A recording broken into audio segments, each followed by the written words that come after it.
The original purchase of Berkshire was a terrible mistake, and my mistake. No one pushed me into it.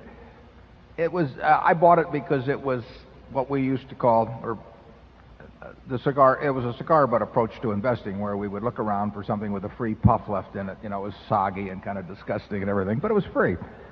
And Berkshire was selling below working capital, had a history of repurchasing shares periodically on tender offers, and it was selling it. First purchase was, I think, at $7.50 a share.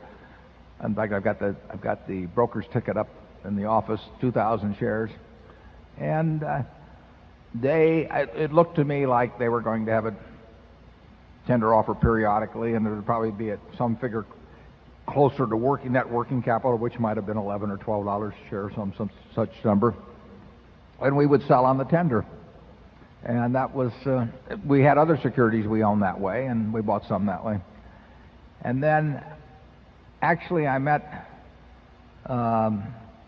Seabury Stanton one time, who was running Berkshire, and he told me and made me an insider, so I couldn't do anything, but he said he was thinking of having a tender, and he wondered what price we'd tender at. And as I remember, I may be wrong on this, I could look back on it, but I think I said 11 3/8. And he said again to me, well, if we have a tender at 11 3/8, will you tender? And I said, yes, I will. And then I was frozen out, obviously, of doing anything in the stock for a little while, but then he came along with the tender offer, and as I remember, I opened the envelope and it was 11 1/4. I may be wrong, it was maybe an 11 1/2 to 11 3/8, but it was an eighth below what he had said to me and what I'd agreed to. So I found that kind of irritating, and I didn't tender, and then I bought a lot of stock, and I bought Kim Chase, who's a director. His father had some members of the family, not his direct family, but a related family, that wanted to sell a block, and we bought several blocks, and before long we controlled the company. So at an eighth of a point difference, we wouldn't have bought it, the company, if they'd actually tendered at that price. We had a somewhat similar thing happen with Blue Chip, actually, later on, too. Now, we would have been much better off if we hadn't bought it, because then things like National Indemnity and all of that, instead of buying it into a public company with a great many other shareholders, we would have bought it privately in the partnership, and our partners would have had a greater interest.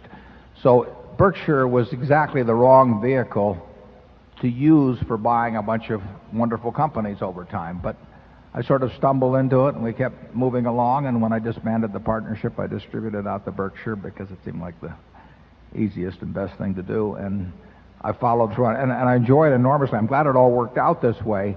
It did not work out the best way economically, in all probability. It was the wrong base to use to build an enterprise around, but maybe in a way that's made it more fun. Charlie, do you have any thing to add on that? You can tell them about the Blue Chip story. No, one such story is enough. But it is interesting that a wrong decision has been made to work out so well. We've done a lot of that, scrambled out of wrong decisions. I'd argue that's a big part of having a reasonable record in life. You can't avoid the wrong decisions, but if you recognize them promptly and do something about them, you can frequently turn the lemon into lemonade, which is what happened here. Warren twisted a lot of capital out of the textile business and invested it wisely, and that's why we're all here.